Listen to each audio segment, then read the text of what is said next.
ہم کریں گے ہر مظلوم کی حمایت۔ السلام علیکم ناظرین، میں ہوں حورین فاطمہ اور آپ دیکھ رہے ہیں حمایتی نیوز HD چینل۔ نظر ڈالتے ہیں آج کی اہم خبر پر۔ اسلام آباد ٹریل 5 سے طالب علم لاپتہ، ریسکیو اینڈ سرچ آپریشن شروع۔ اسلام آباد میں ٹریل 5 سے طالب علم لاپتہ ہو گیا۔ پولیس نے مبینہ اغوا کا مقدمہ درج کر کے ریسکیو اینڈ سرچ آپریشن شروع کر دیا ہے۔ ترجمان اسلام آباد کے مطابق تھانہ سیکریٹریٹ کے علاقے مارگلہ ہلز کے ٹریل 5 سے دوستوں کے ساتھ ہائیکنگ کے لیے جانے والا طالب علم مبینہ طور پر اغوا ہو گیا ہے، جس پر اغوا کا مقدمہ درج کر کے طالب علم کی تلاش کا عمل شروع کر دیا گیا ہے۔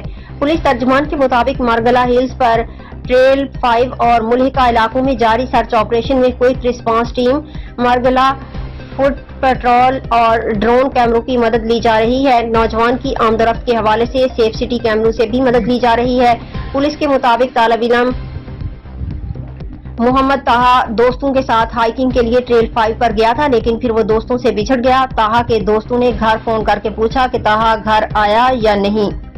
اب تک کے لیے اتنا ہی۔ مزید خبروں اور اپڈیٹ سے باخبر رہنے کے لیے دیکھتے رہیں حمایتی نیوز HD چینل۔